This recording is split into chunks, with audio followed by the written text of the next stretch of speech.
Bubbles are on the same team? Good afternoon. Welcome to the Monday, August 22nd Public Works and Finance meeting starting at 4:15 in the council chambers. Our first item is approval of Public Works and Finance Committee meeting of October 8th. Move to approve as presented, Madam Chairman. Woman. Yes, I agree. On both those things, Said actually. Madam. They are accepted. Our second item is, I think chair might be more appropriate. WRRF Slide Gates Replacement Project. It is an action item, 2018. Do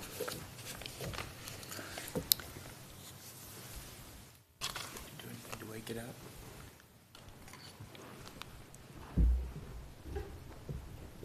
Oop.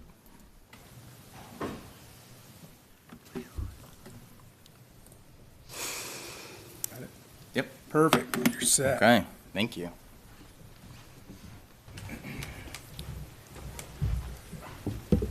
Hi, Nate. How are you? So this is for the replacement. It's basically a heavy maintenance item for the water reuse, reclamation and reuse facility. I'm going Nice to work. stumble over that one too. So I've prepared just a couple of slides to kind of go over what the project is. You know, nothing, it's a pretty simple project, pretty straightforward, and it's taking care of some deficiencies that we have currently. So here is just a general overview of the treatment plant or of the reuse facility. And there you can see the location of the distribution box G. It's a pretty critical piece of infrastructure because after treatment, or after the initial treatment, it's essentially redirects all of the effluent through one of a couple of different processes, either the chlorine contact chamber or the sand filters. So everything runs in and out of that little box. So, and what's currently installed in the box are old aluminum gates that are deteriorating. Some of them have deteriorated so badly that you can't even raise and lower them without a rope. So that's not a very good place to be in. And this is a detail of the proposed project. As you look on the lower portion here, you can see that's the inlet, and we'd be replacing all of the gates. Essentially, this is the new section of the distribution box. This is the old section, and we'd be replacing all of the gates in the old section. So this will allow the reuse facility to have a lot more functionality if they need to open and close things without being concerned that possibly a gate may fail and leave them in a situation where they can't continue to direct flow one direction or another. So we sent it out for, advertised it for bids for October 9th, and we got 2 bids. They were kind of quite a range. So fortunately we had the first bid because it came in below the engineer's estimate at $27,650 and 48 cents. And the second bid was significantly higher, $48,590.50. So we've worked with these companies before and are comfortable with their experience. So the recommendation is to accept the low bid from Clearwater Construction and Management and award the contract in the amount of $27,650.48 with construction change orders not to exceed 10%. Yes. Any questions? Seems pretty straightforward, like Nate says. I think something that needs to be done, so. Absolutely. Consent agenda item, as far It's as I fun can you see. found a slide that has little water droplets. I know. Yeah, I was trying to I pick the appreciate background. that. Well, thanks for noticing. So we will be able to move this on with acceptance. Thank you. Onto the consent agenda. Thank you very much. Thank you. Item 3, assistance to firefighters grant request.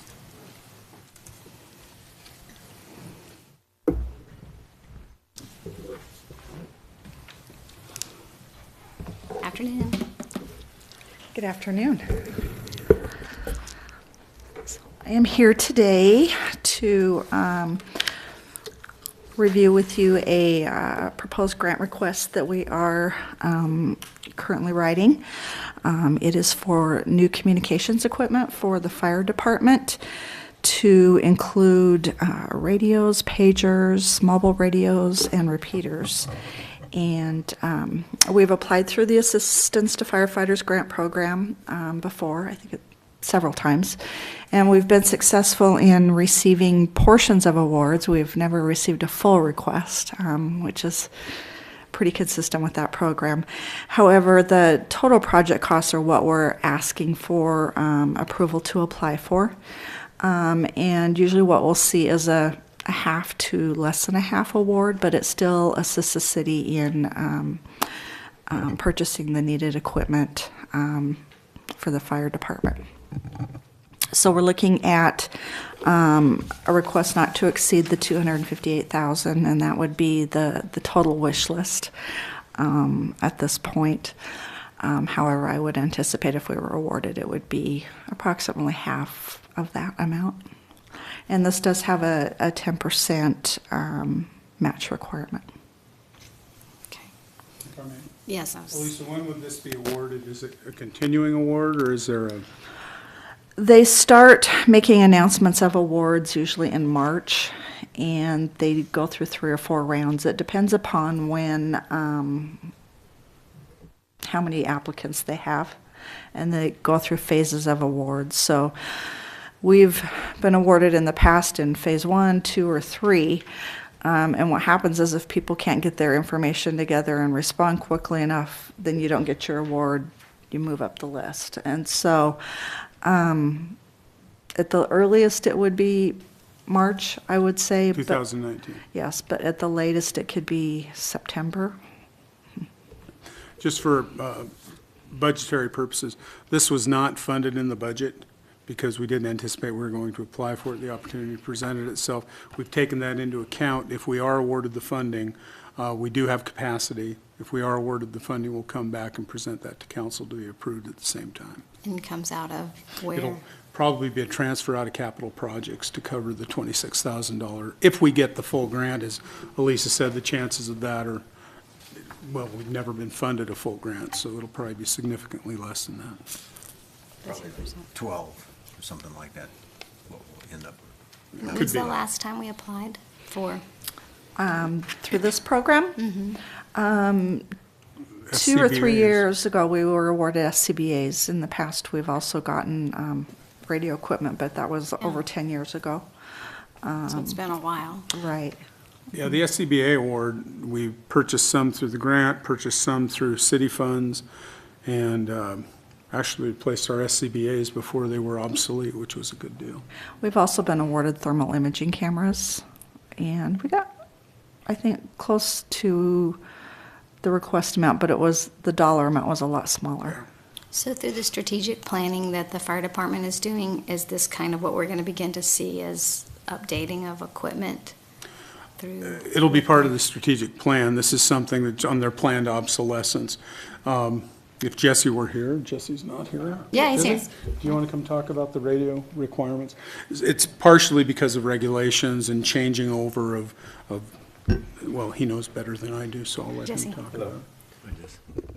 So we have, they have an ongoing standard for public safety radios that came about after 9/11 to make sure that people can communicate with each other. Part of that, and it's called P25. And that's just a standard that all manufacturers should be able to manage, so one brand of radio can talk to other brands of radios. Our first radios were P25 compliant. They were bought about 10 years ago, and they're no longer supported, they're end of life. And the new version is actually P25 Phase 2. So once again, for all of our new equipment, in order to match or be approved for grants, we have to have it be P25 Phase 2 compatible equipment. Most of our radios that we have in place are approaching the end of their useful life, and we're trying to work on the best way to roll out those upgrades and make sure we have good standard of operation for all public safety, so it's not a confusing practice of how do I use this radio compared to the other radio types. So it is something we are looking to plan to roll out. And do you expect life expectancy of the equipment 10 years like the last ones? That's about what we're seeing. 8 to 10 years is kind of the life cycle we get out of those. Okay. So in answer to your question, the strategic plan, part of the city's strategic plan, the fire department has that they continue to have equipment sufficient to do their job safely. As far as the strategic plan for the fire the volunteers, certainly that'll be part of it, but it's not the focus of it. What are repeaters? Repeaters are a high-power radio where they listen on one frequency and then it transmits out on a different frequency. So a handheld radio is usually about 5 to 10 watts of power, and a vehicle radio is about 50 watts of power, where your repeater is normally about 100 watts of power. So it lets the low power handheld get transmitted to a much wider difference. It's also what we talk, dispatch will talk to the repeater then talks to the handhelds and back and forth. Can I go get a drink of water? Yeah, sure, Okay. of course. Yeah, did you have anything? Yeah. No, and then Gina, your liaison, is there anything you wanted to add? Anything? Okay. All right, I think we have our information, and I know that we'll just probably move this on to consent agenda with. I would agree. All right, thank you very much. Thank you. Thanks for your work on that, Elisa. Item 4, Castleford Street encroachment request. Thanks, Jesse.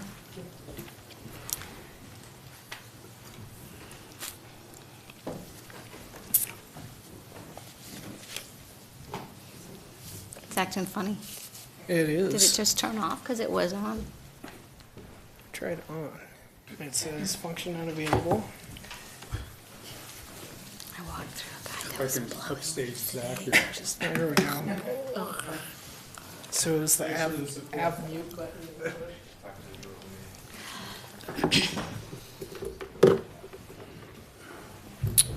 Hi. Hi. Good afternoon. How's it Good going? Hi. I'm here this afternoon to talk to you about an encroachment requested by Dwayne and Monica Abbott. They own the lot at 2830 Hampton Court. They are requesting permission to encroach into the Castleford right-of-way on the north side of their property with a retaining wall. For just to kind of help you out with where Southgate is, this is kind of an overview of the Southgate subdivision. This is the White Avenue Joseph cul-de-sac is right there, and then the lot in question is the one highlighted in green. This is kind of an overview of the first constructed phase of Southgate. I'm gonna refer to them all as the constructed phases because the developer put in a request to change his phasing. Initially, this was supposed to be the last phase in the subdivision. He put in a request with council to change the phasing. They agreed to it, and so he actually developed the third phase first. So I'm going to refer to them all, just for clarification, as the first constructed phase. This is the grading plan, kind of construction drawings for Castleford Street within the second phase that was constructed for the subdivision. It might be a little tough to see, but these darker lines kind of show where the grading limits were for the second phase. And you can see that they go well up into the property of 2830 Hampton Court. So because of this, the house had already been built, and then when Castleford came in and got built, they had to do some cutting to get the road built in that second constructed phase. So what that did is it somewhat undermined the foundation of the existing house. So it kind of created a problem, kind of an unstable slope for the house. So the developer and the property owner kind of joined together to come up with a solution, and the solution was put in a retaining wall. This drawing, which is supplied by the design engineer for the homeowner, who it's Reliant Engineering, and they are going to design the retaining wall for the homeowner. These pins right here kind of show where the property line is. So these are two potential options. The one further to the south would be a wall that would be built entirely on the homeowner's property, and then the one to the north would be built within the city right-of-way. This is a profile kind of showing again, the two options. This little line right there shows where the property pins are located. The design engineer, through his analysis, decided that the maximum slope that he felt comfortable with was a 2.5 to 1 slope. Part of that being because the surcharge at the top created by the house and the proposed deck that they want to put in. This little line up here is a deck foundation for a deck that they're hoping to put in. So this is kind of showing the two different walls. The one on the right being built on the homeowner's property, the one on the left being built in right of way. So kind of a conclusion of all of this. The wall encroachment being moved out into right of way would save the homeowner and the developer about between $10,500 and $13,000. There is a public utility easement that runs along the back of the right of way. This wall and the engineered slope would make that easement pretty tough to utilize. So the developer got letters from all three of the franchise utilities saying that they don't anticipate needing that easement. And at this point, it's a brand new subdivision. We don't see any need to expand this roadway in the future. That would obviously be the downside of allowing the encroachment, is if we needed to widen the road in the future, this wall would be in the way and it would have to be relocated at the property owner's expense. That's part of the encroachment agreement. So at this time, we're recommending approval of the encroachment agreement, just kind of for a little bit of a reference. The homeowner does, or the development does have a similar wall along the Notting Hill right-of-way that was actually built by the developer, so it's not outside of what would normally be done in a situation like this, with a little more foresight from the design engineer and the developer. If I may, I'd just like to expand a little bit on what Bob was saying with respect to the future. And, typically encroachment agreements like this are just processed at an administrative level, and generally I'm the one who signs them. For encroachments that are more robust, if you will, or have longer-term impacts on how we can utilize city right-of-way into the future, we feel it's appropriate to bring it in front of the council. So that's why you're seeing this one. What caught our attention here is the fact that because this is an engineered fill and a designed engineered wall, which is intended to support the surcharge of the building foundation at the top of that slope, then this becomes a very important wall.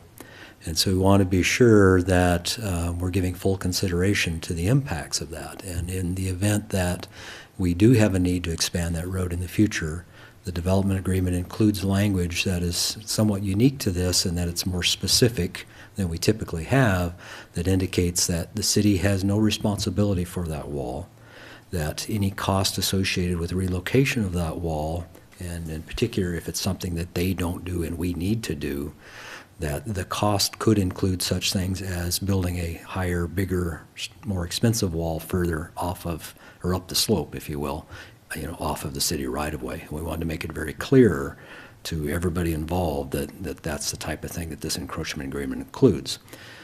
We feel that, as Bob has indicated, there's not any near-term demands for this space in the right-of-way that we can foresee right now. And so we think the encroachment is probably a reasonable thing, which is why we're suggesting approval of it. But we just want everybody to understand that in the event that that changes in the future and that wall has to be moved, it's not just a simple little retaining wall. There's more to it because of what it's retaining up above. So we just want everybody to be clear on that, and the fact that in the future, if we say it needs to move, that owner or subsequent owner will be responsible for the cost of that perhaps more expensive wall. Well, that goes, and so you're on the size of the wall, the height of the wall is tall. Yeah, essentially there's two options here, as Bob shows. The one on the left, which is the owner's preferred, 12 feet high, exposed height, so it's a little bit taller than that by the time you get the foundation under it. And then if you move further away from the road and into the slope, obviously that wall has to become that much taller. I don't know exactly what that would be, if that's 15, 16 feet, something like that overall. Yeah, I believe each one of those lines is one, is, I, Yeah, probably Yeah, about about- 15 feet exposed yeah. at that point. yep. $10,000 to $13,000 higher. Or, right, yeah, that's exactly right. So the wall on the right would essentially be the wall that would potentially need to be built if we ever needed to utilize that right away in the future.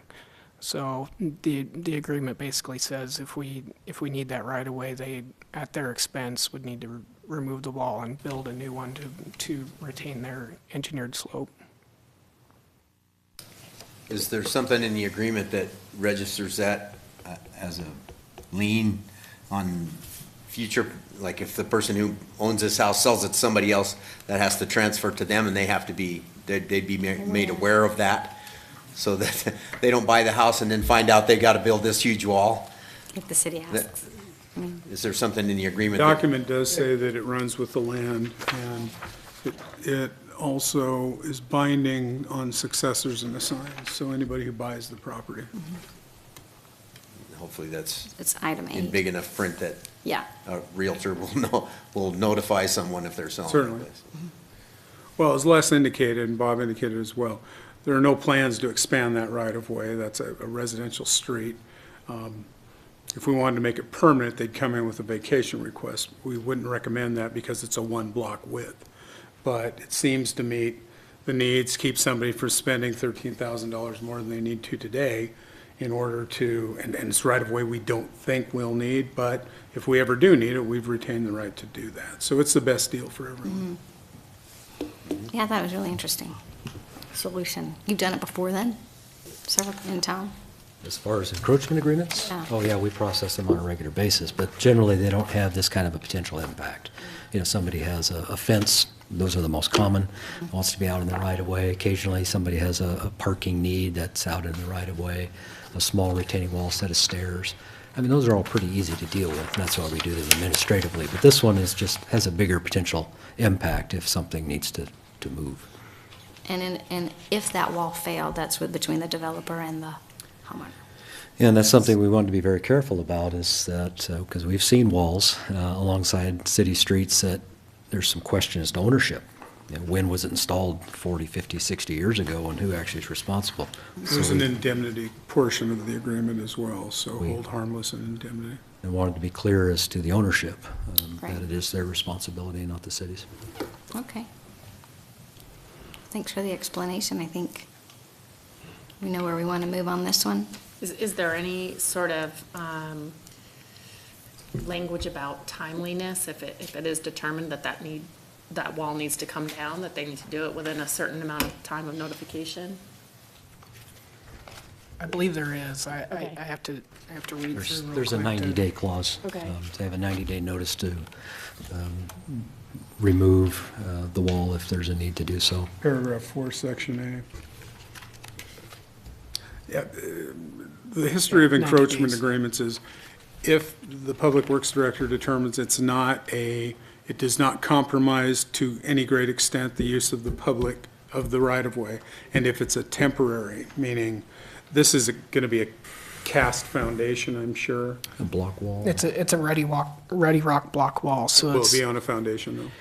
not on a foundation. No, Okay. it'll be set on gravel, and then it's essentially the big white blocks that are about 2 by 4 feet, and they kind of have like a rock facade on them, and they're usually put together by excavators. Yeah, if it was a permanent installation, then we wouldn't be here for an encroachment agreement, except in a pretty extreme situation. Even as massive as that is, it's still considered temporary. Segmental wall. Yeah.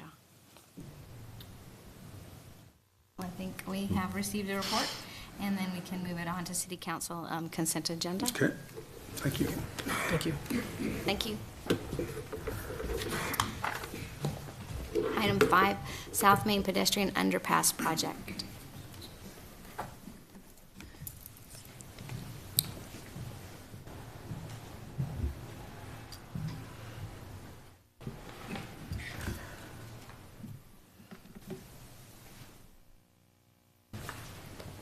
Good afternoon. Good afternoon. So it was just roughly about a month ago that we discussed this project, actually the results of the feasibility study. So I won't go, I'll just kind of briefly cover that for those who may not have seen that presentation. And then get to kind of the meat of the question about whether we want to pursue potentially a grant application for this project. So over the course of the last year, both Urban Renewal Agency and the City of Moscow have done a number of flood studies near that south couplet area, near the intersection of Highway 95 and State Highway 8, Troy Highway. During that assessment process, the council indicated a desire to explore the possible construction of a pedestrian underpass underneath US 95 South Main. Much like the same underpass that's currently under construction and hopefully finished here in the next few weeks at the Steiner and White intersection of State Highway 8. That pedestrian underpass would help substantially improve pedestrian safety and pathway user experience and help them not have to interact with the surface roadways there at that very busy intersection. So the path currently on the east side of Main Street comes along the creek and then turns and parallels Main Street and then crosses here at the Sweet Avenue intersection and then picks up here behind the Sweet Avenue U of I entry sign and continues on westward throughout the campus. So the concept was to have an underpass that would come off the pathway, go underneath the existing bridge structure, then come back up on the west side, then continue around possibly behind the entry sign to allow path traffic not have to commingle with pedestrian traffic on the sidewalk there. So that's the general concept. So the study worked through three elements: the concept design, the hydraulic analysis, the wetland delineation, and then finally a cost estimate for the project. So the concept design itself is very similar to the underpass currently under construction at Steiner and White with materials, design, and style of construction. It is anticipated that the project would require the removal of the old 95 bridge, and we have received a letter from the State Historic Preservation Office indicating that it is not eligible for the register and no longer historic in character in that location. For the hydraulics, the assessment indicated there would be very minimal impacts on flood elevations, about 1/10 of a foot, so 1.2 inches, potential elevations that they thought could be easily designed out during the design process on the project. It is anticipated that it would be inundated for about 4.1 days per year during those high flow events where it would be closed. And with wetlands, there were no wetlands that were delineated or found within the project area. So the design that was completed by Alta Science and Engineering, who was a consultant on the project, again, just kind of like that concept drawing, shows it coming off the path, going underneath the bridge, existing bridge structure, then coming up on the west side and connecting to the pathway as you head farther to the west. Just a little close-up view of that, showing the location, and then the design. Again, we have the retaining walls along the channel side, the 10-foot wide pathway with 8 feet of clearance below the bridge deck there with lighting for safety under there as well. Again, very similar to the design that's currently under construction at Steiner and White intersection. So the cost estimate, the construction cost estimate was $544,000. That does include $100,000 for the removal of the old 95 bridge. So that's a fair amount of concrete that has to come out for that structure. So $544,000. They had a 15% contingency for $81,650, which got us to a total project cost of $626,000 that they're estimating if it was constructed at current construction values. Under the TAP program, the Transportation Alternatives Program, which is the program that we typically make applications for these types of pedestrian and bicycle safety improvements, those projects are generally programmed out 3 to 4 years in advance. So we're maybe applying in 2018, but the project year may be 2022. So they're in that 3 to 4 year time period before they actually get to construction, and usually there's a design year preceding the construction year. So if we include some future cost escalation as well as some project design administration costs that LTAC charges on a project, we are estimating a future project cost about $815,000 right now. The Moscow Urban Renewal Agency has agreed in concept or in principle to contribute $150,000 of funding toward the project. So that would then, if we were able to receive the maximum TAP grant award amount of $500,000, would leave $165,000 left for the city to fund on the project. We would have at least 3 fiscal years, maybe 4, depending upon the construction year, to be able to accumulate that funding for construction. So staff really today is seeking direction from ultimately the committee today and the council next week or whether the council, or the week after next, we have a fifth Monday this month, whether the council would wish to proceed with this project. I'd be happy to try to answer any questions you might have. The question I have has to do with the fact that we are definitely going to be moving a lot of students besides residents in the community. Have you thought about talking to the university in terms of being part of the capital funding? Is that something We you have can not. do with that or not? We could certainly approach the university, see if they would like to fund it. But they have not historically participated in those types of projects, but that is certainly something that we could possibly explore. They would be making property available, so part of the construction would be happening on their property and would be underneath the easement for the Paradise Path system across the University of Idaho campus. And there may be other support services and assistance they could provide, but we have not solicited direct financial funding from them. We have talked with Gritman that also has property involved, and they have agreed to, in principle, to a property donation to allow for that to go through, as well as do probably some landscape enhancements down on the west side of Main Street there. So that would be a contribution that Gritman could provide to the project as well. But we have not approached the university for any type of capital contribution. And have we approached them before for any kind of other type of capital projects? Typically not off campus. And fire truck acquisition, the ladder truck is maybe one example. We've got several, they participated in several projects with the city, but not some for like pathways and things like that. Right. We've worked with them on property exchanges in order to get the permanent easement, so the university's pathway is part of the Paradise Path system.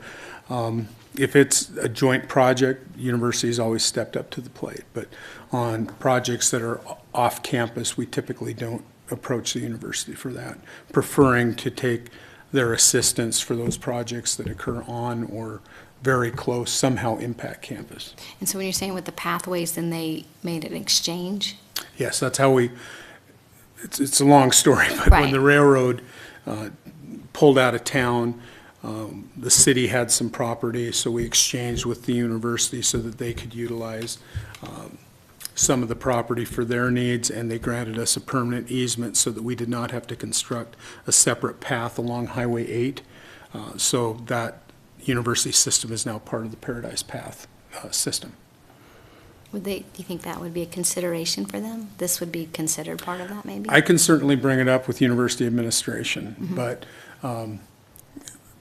let's just say I'll bring it up. Whether if they can help, I'm certain that they will, but my last approach to the university was we have a lot of costs as well, so I have a meeting monthly with the administration so I can bring that up. The issue today is whether you want us to proceed with or without those conditions. Yeah, I know, I just wanted to find that out I can certainly bring that up. beforehand, and I know what I think, but do you have your thoughts? I think it's the greatest thing we could be doing with this intersection, and I think we should proceed with any funding that we can possibly get from a grant to bring this forward. The one on White Avenue should open this week, isn't it? Yeah. I think it may be by the end of the week. Yep, I agree. I know a lot of people are excited about that, and so far all the pieces seem to be falling into place as far as it being something that's feasible. So I think we should try to pursue that. And I think it's also great how it seems been very conservative in projecting what the actual cost may be by the time it may be likely to happen. So perhaps less likely to have a surprise on that end. Let's And, hope. Yeah, I hadn't thought about the university. I think that would be good to ask too. Maybe, especially with some of the new projects that are student-oriented, the location of both WWAMI and Identity to support safe crossing for both of those entities. Perhaps it could be a little more compelling and a opportunity to participate in lieu of taxes. That's, Yeah, we certainly can do that. And thank the Moscow Urban Renewal Agency as well, because it's within the Legacy Crossing District. That assistance, I think, is going to be critical. okay, well, definitely, please continue on. Okay, thank you. So you're approving us to make the application? Yes. And do you want that on the consent agenda? Yes, Thank you. Thank you. thank you. Thanks, Bill. Item 6, Fire Station Number 2, re-roof project professional services agreement.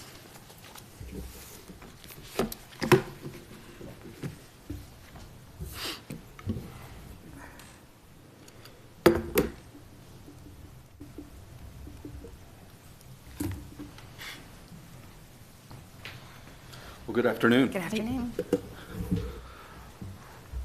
So this is the fire station number 2 roof replacement project, or re-roof project, excuse me. This is the professional services for that project. So we're requesting authorization to retain Associated Architects for full service architectural service throughout this project at a cost of $7,660. What I mean by full architectural services is it's the construction documents, cost estimation, bidding, negotiation, and in construction administration, getting us through construction hopefully next summer.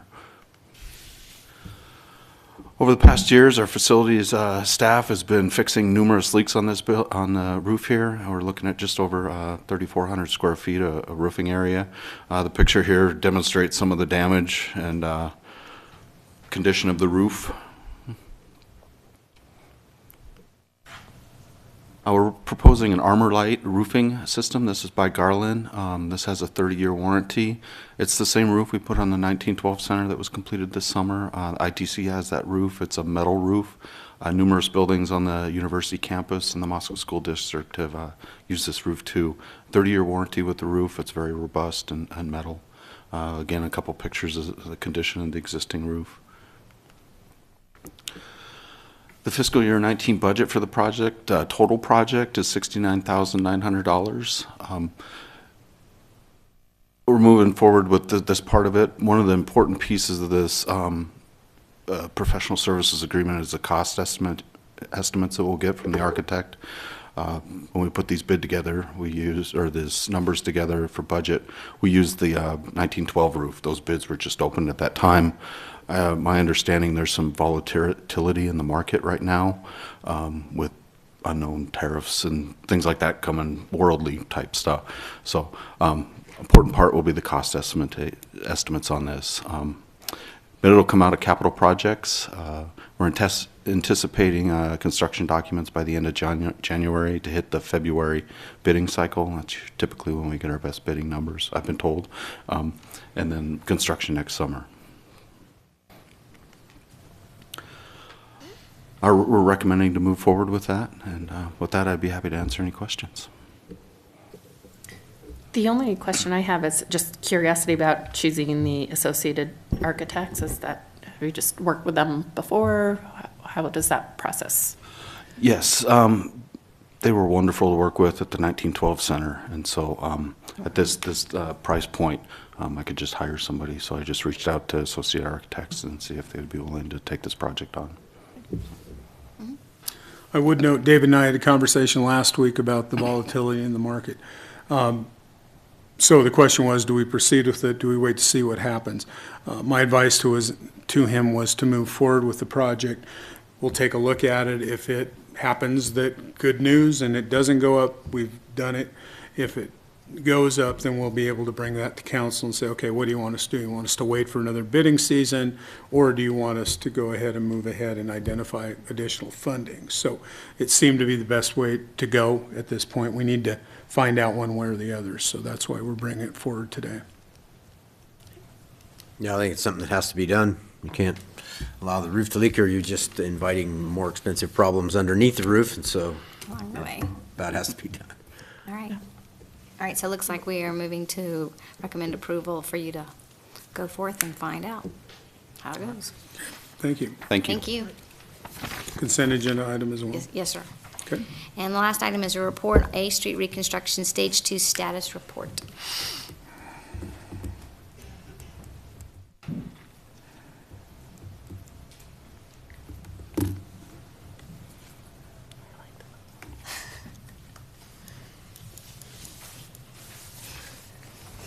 Good afternoon again.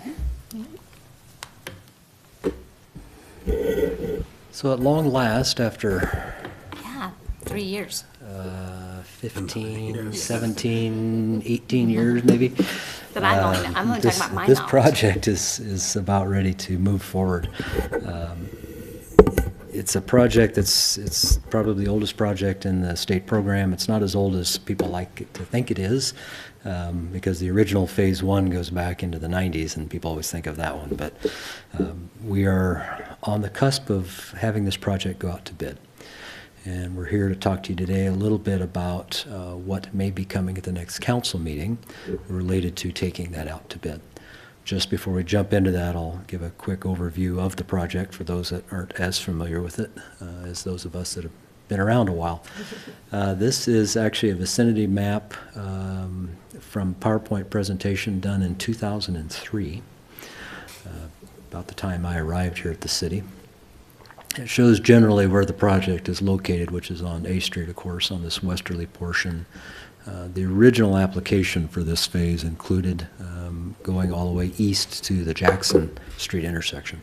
That was not funded, at least not to that extent, so we are certainly smaller than that.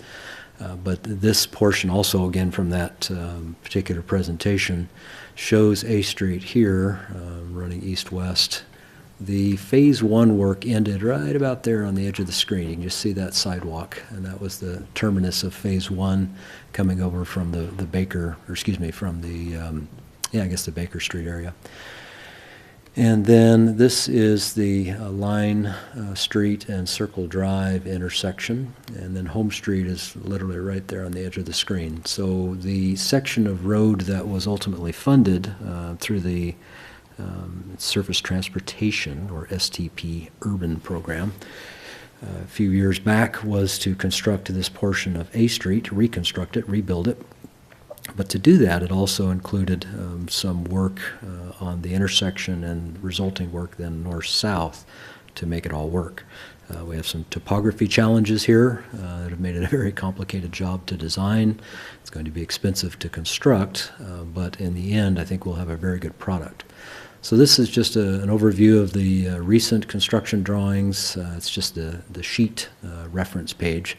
Shows which sheet you want to look at construction details on individual pages. But you can see again we're picking up on that west end where Phase 1 ended through the Line Street Circle Drive intersection, and there's Home Street there. So we actually go a little bit east of that to where we taper back to the existing roadway. You also see portions of Line Street shown here and Circle Drive also being impacted. So it's not just the A Street corridor. As it turns out, we're also doing a fair bit of the north-south road through the area.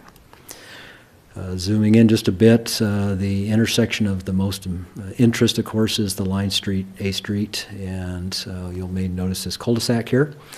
After much discussion over the years and different attempts to design Circle Drive to continue into the A Street intersection, it was determined that the grade was such that it just really did not work.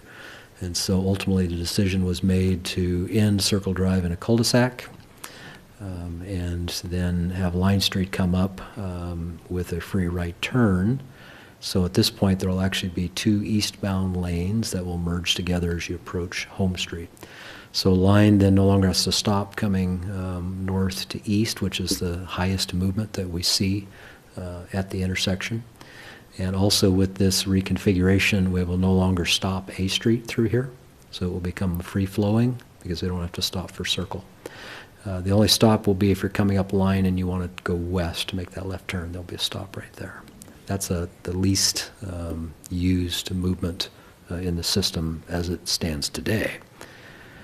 Just another detail of that showing how we're dealing with the fact that there will be retaining walls all the way along the front of these properties. A lot of them are there today, but we'll be replacing them.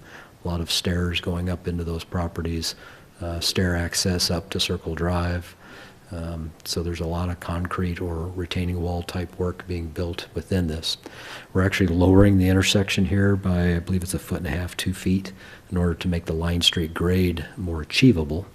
We have to be able to stop here and not be on such a slope that they can't get started again. This is actually Line Street, so State Highway 8 is here. So that would be where we begin the work. You can see these boxes are new loops under the pavement for the signal control system. So we're disrupting what's out there today, installing new sidewalks.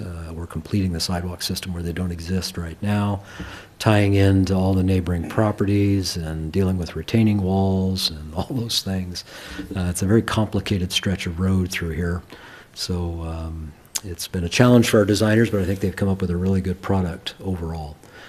We are at the point now where we are ready to go out to bid This is a project that has been funding challenged for years, and we came up with a creative mechanism. It's actually suggested by Jerry Flatts of LTAC, formerly now of LTAC, before he retired, on how to get there. And that included moving money from the Mountain View Road project grant into the A Street project, okay, which then defers the Mountain View construction for a period of years, and we still don't have a construction date yet, but it's in the design process now.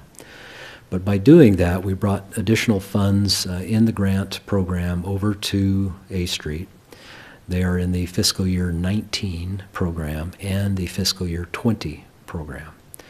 The reason there are 2 years is because Mountain View was 1 year in the program and A Street was a different year. They cannot consolidate them into a single year, and so that becomes part of the issue that we'll be dealing with on a state-local agreement that you'll see hopefully at the next council meeting. But back to the overall budget, estimated total construction cost, and this, or total project cost, and this is design and right-of-way acquisition, all those things, and construction is about $4.3 million. Of that, about $3.3 million is federal aid eligible, so those are the grant monies. Local match to go with that is $265,000 approximately. And then the non-eligible costs, which are water and sewer. The grant only deals with transportation related, so street-related things, sidewalks, the paving, the drainage system, retaining walls, things of that nature. But while we're there, we want to make sure that the water and sewer systems are updated and upgraded so that we don't have to get back into that street in the near term. So that is estimated about a little over $700,000 for those water and sewer components. The estimated construction cost as of the, I think it was the August estimate, is just over $3 million for the construction alone. And then we get to what's called a prepayment, and this is something that comes about because of the fact that we have 2 grant funding years. Okay? So the way it works is that the Federal Highways Administration distributes monies to the state. So federal dollars come to the state then administers those within the program year of the federal government. So for fiscal year 19, there's money available to use for this project, but the fiscal year 20 funds are not yet available. They will not be transferred to the state probably until about October or so of 2019. The state would like to take this project out to bid this year.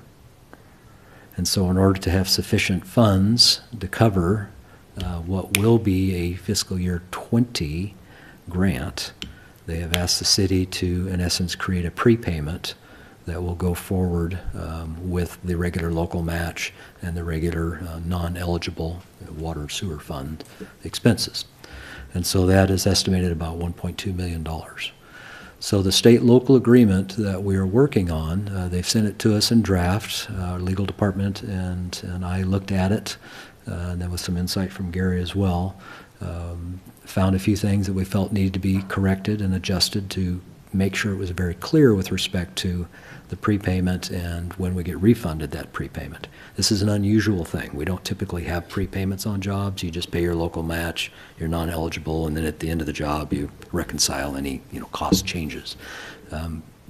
This one we wanted to be very careful about to be sure that the state-local agreement is very clear on the fact that we are making the prepayment, that how we will get that money back, and generally what time frame. The discussion has been that once the fiscal year 2020 funds are transferred from the federal government to the state, which cannot occur until their fiscal year begins, which is July 1 of 19, but generally happens about October or so of that year, then as soon as it hits the state program and it's obligated, then we would be eligible to receive that money back at that time. So it'll be mid-project or near the end of the project construction, but long before the actual job is done, that we want to have that funding coming back to the city, and it'd be replaced then with that fiscal year 20 grant that applies to the project. So because of that, when we read through the draft state-local agreement, we saw some issues, and so we requested changes to that. Those changes are in the works right now. I had a conversation with the local highway technical assistance, LTAC folks this morning. They seem to believe that it's likely we would see that revised contract come back maybe by the end of the week, possibly early next week. They're aware that we need to have it in time if we want to take it to the next council meeting, so that that can be approved, reviewed, of course, and then approved, and then we can make the prepayment along with all of our regular match and non-eligible cost payments so that they have all the money in hand, then they can advertise the project. Their goal was to advertise in November, so we'll see if we can pull that off. So right now we're waiting on the state to come back with the contract.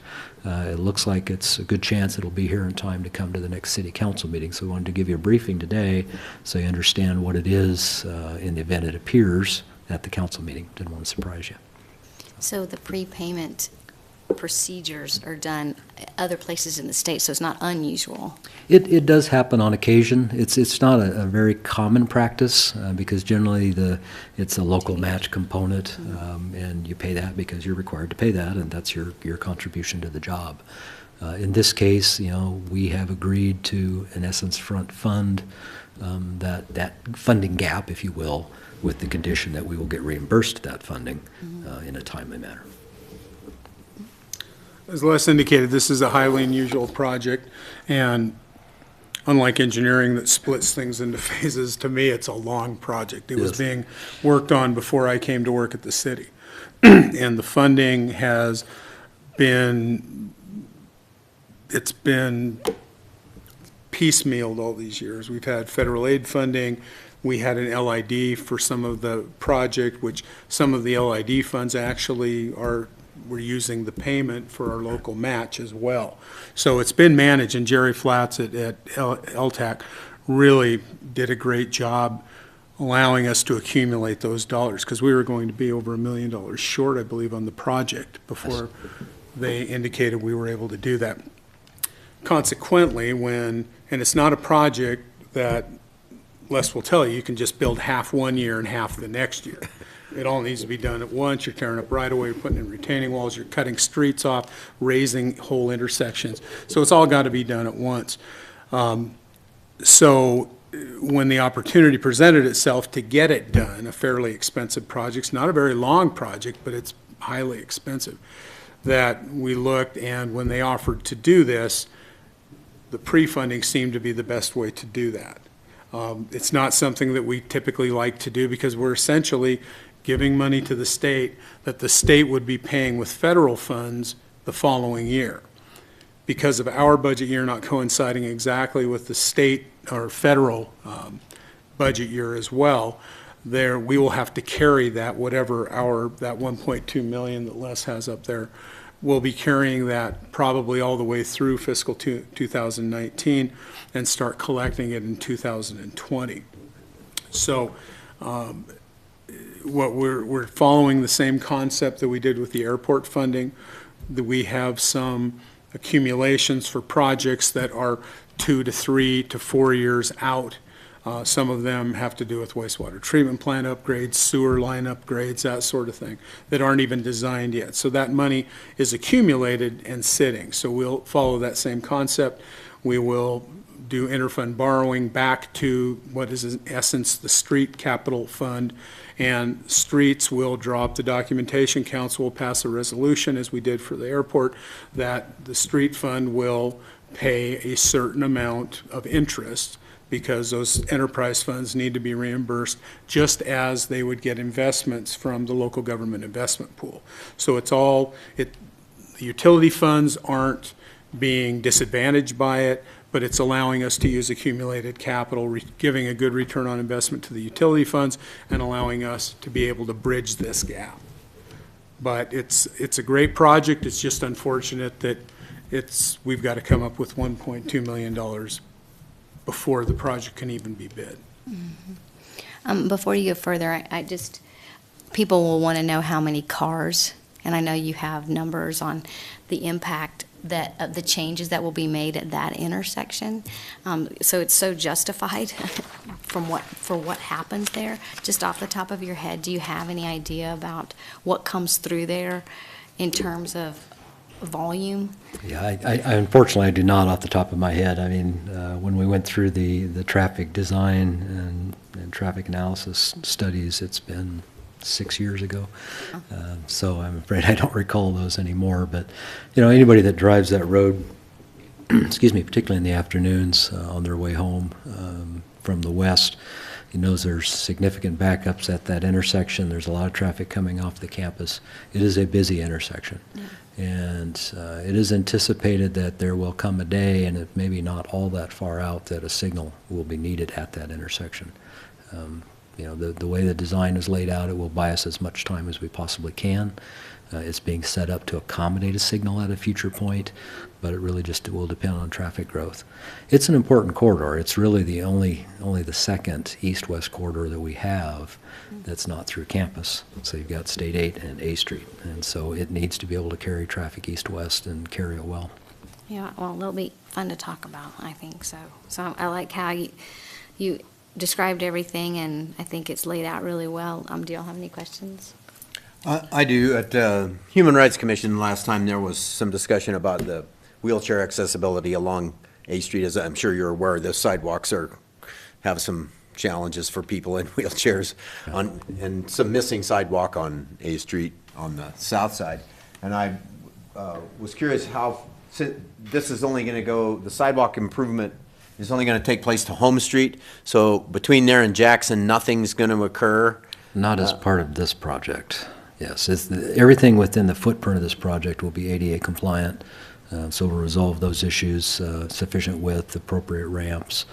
You know, all of that will be constructed according to the federal regulations.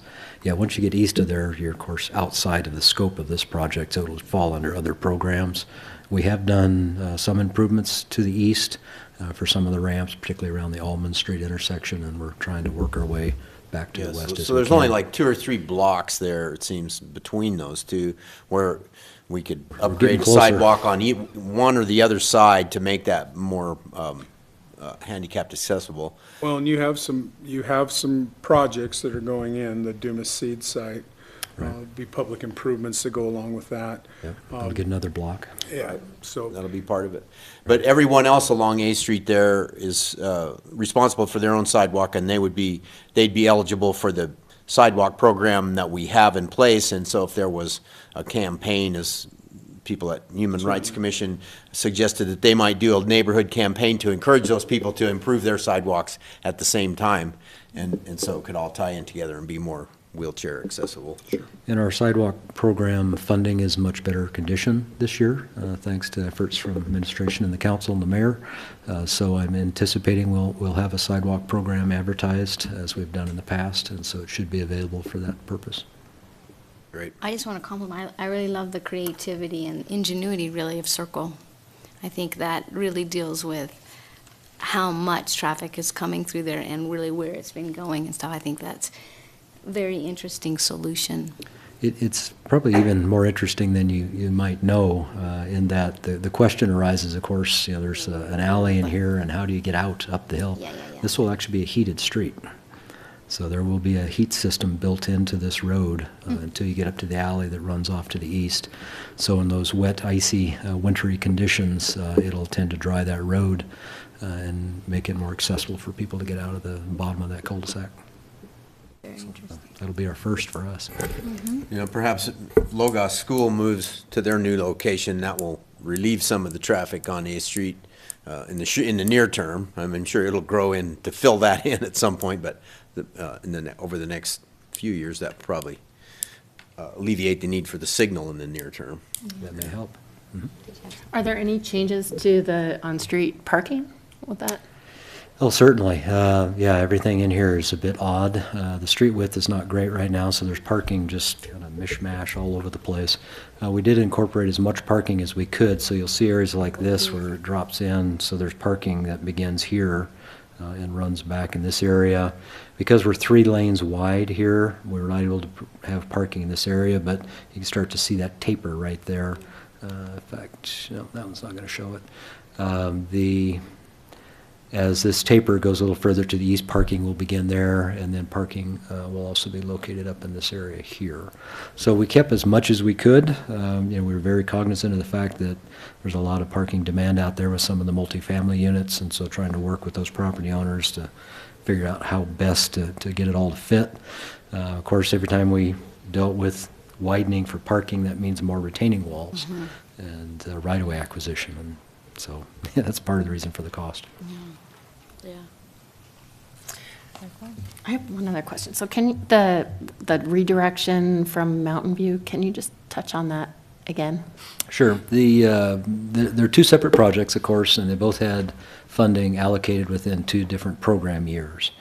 And so again, because A Street was short, we took, in essence, the construction money from the Mountain View job and moved it to A Street. Mountain View still has funding for design, which is underway now. In fact, we have an open house coming up here in the next couple weeks right here on the Mountain View project. And that will then lead into the next phase of the project, which is the right-of-way acquisition. And so we have funding for finishing the design process and then doing right-of-way acquisition. And then once we're at that point, we're ready for construction as those funds become available. And we really are at the whim of the funding agency as to when exactly that happens. We're in the queue, we're in the system. Once we're ready, then if money's available, they'll program us in and away we go. This is not the first time that we've requested the granting agency on those mostly street and transportation type grants, that if we have something come up that we can get more bang for our buck today, council doesn't mind delaying the one project that we're taking fund, or state is allocating funds from. It just allows us a little better flexibility to be able to move ahead. So it's unfortunate that Mountain View is delayed, but it's taking a project that, frankly, the state was asking, where are you guys going to get your $1 million shortfall? So this allows us to bridge that gap. So it's a great deal. Unfortunately, it does delay Mountain View a little bit. Yeah, very good. Thank you for the report. You're welcome. Thanks, Liz. Thanks. With that, there's no other items on our agenda. So, To adjourn. all right, thank you. We're adjourned. Thank you.